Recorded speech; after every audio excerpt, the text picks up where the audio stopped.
Welcome to Zen Bedtime Stories. For centuries, Zen masters have shared these tales by candlelight.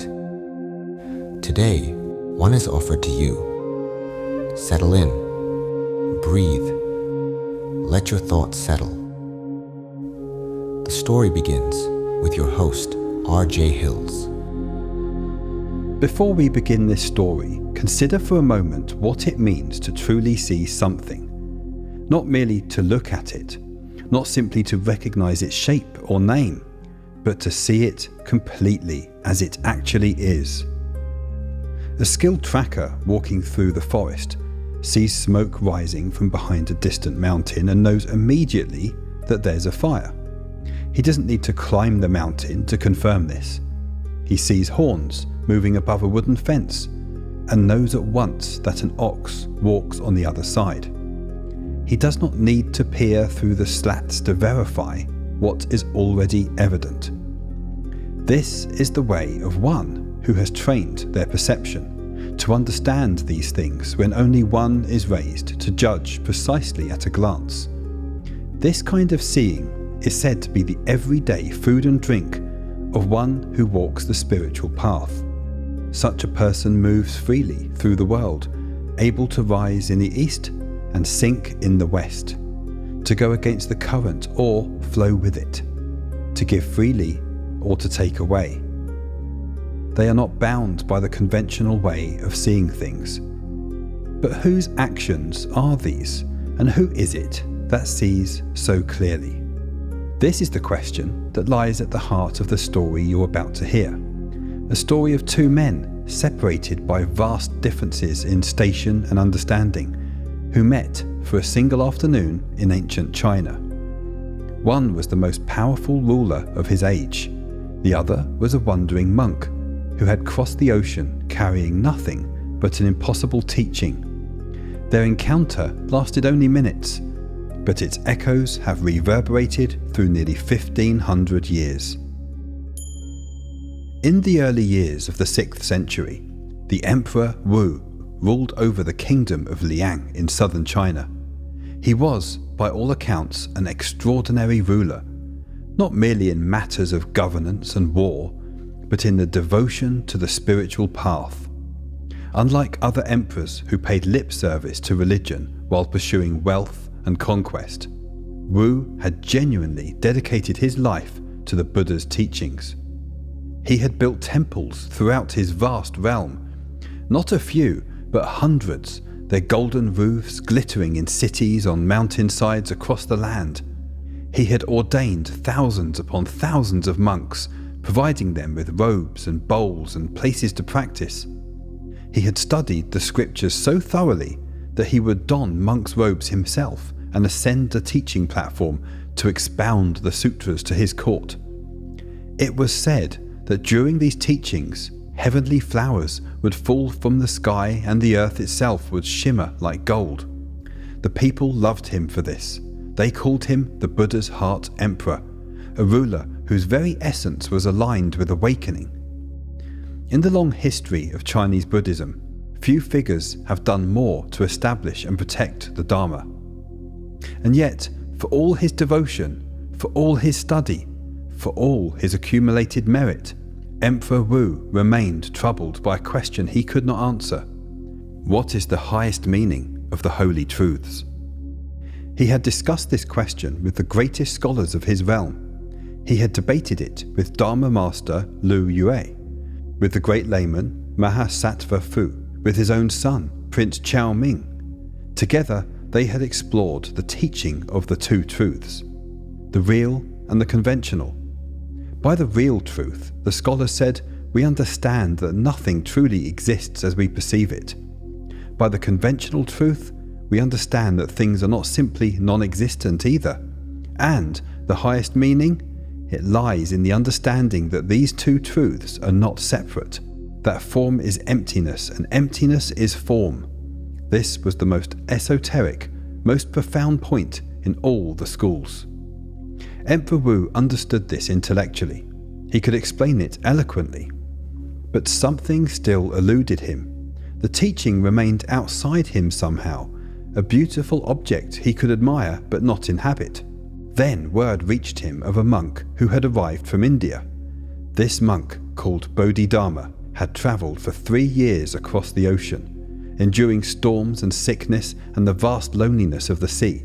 He came from the lineage of the Buddha himself, the 28th patriarch in an unbroken chain of transmission stretching back to the moment when the Buddha held up a flower and his disciple Mahakasyapa smiled in recognition. This transmission was called the Mind Seal, and it was said to pass the very essence of enlightenment directly from master to student, beyond words and scriptures. Bodhidharma had seen from afar that China held people capable of receiving this transmission.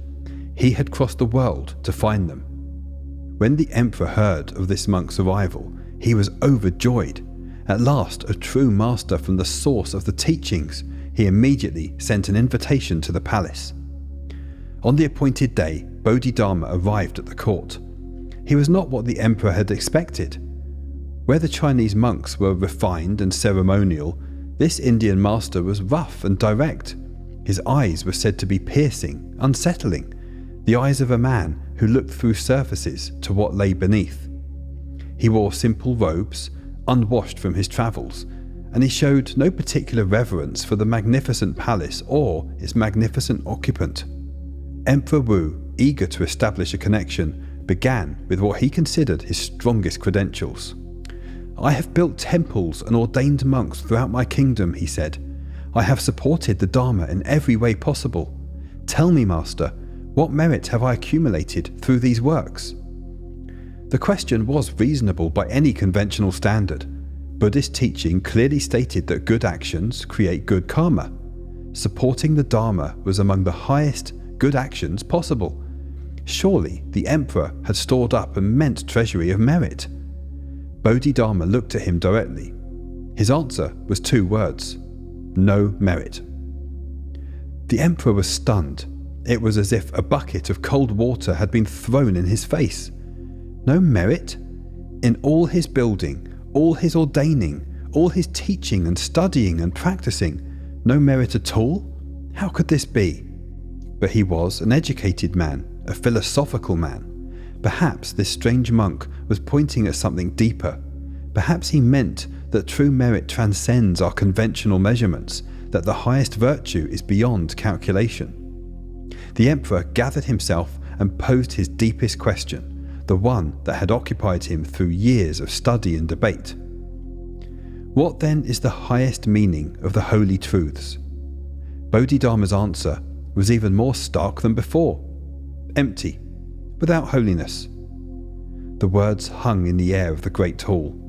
The emperor had spent years studying the holy truths, had built his entire spiritual life around them, and now this wild-eyed monk was telling him that they were empty, that there was nothing holy in them at all.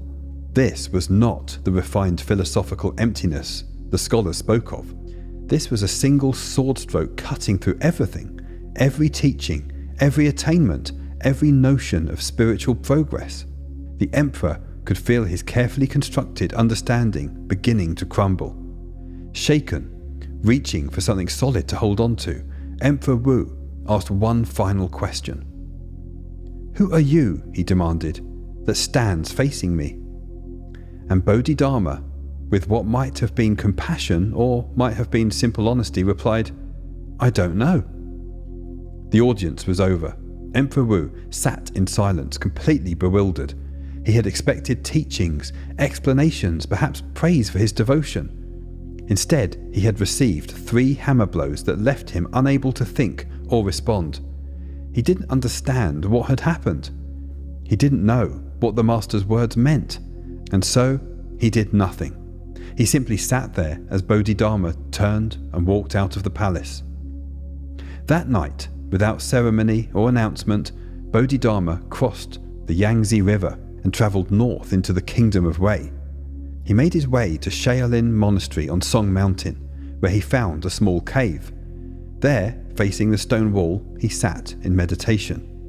He would remain there for 9 years. The local people didn't know what to make of him. They called him the wall-gazing Brahmin, the strange foreigner who did nothing but sit, day after day, year after year, facing the rock. Some thought him holy, others thought him mad. Bodhidharma paid no attention to their opinions either way. He was waiting for a student whose mind was ripe enough to receive what he had carried across the ocean. Meanwhile, back in Liang, Emperor Wu could not forget the encounter. The 3 responses haunted him. No merit, empty, without holiness. I don't know. Eventually, he sought out his trusted advisor, the monk Master Je, and described what had happened. Does your majesty know who this man was? Master Je asked. I don't know, the emperor replied, using, without realizing it, the very same words Bodhidharma had spoken. But where Bodhidharma's I don't know had emerged from the depths of genuine not knowing, from a place beyond the separation of knower and known, the emperor's I don't know was merely an admission of ignorance. The words were identical. Their meaning could not have been more different. Master Je saw an opportunity to help his emperor understand. That man, he said, was the Mahasattva Avalokiteshvara, the great Bodhisattva of compassion, transmitting the Buddha mind seal directly. When Wu heard this, he was filled with regret.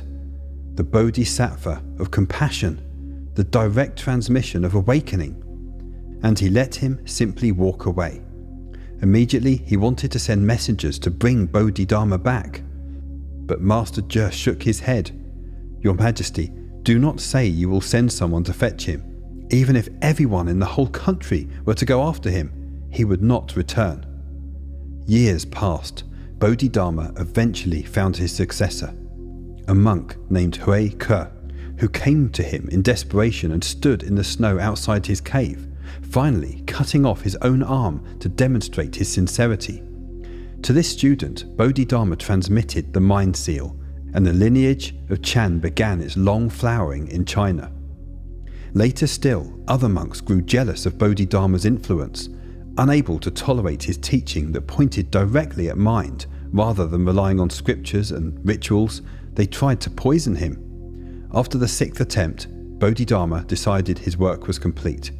He sat upright in the meditation and allowed himself to die. He was buried at Tinglin Temple on Bear Ear Mountain.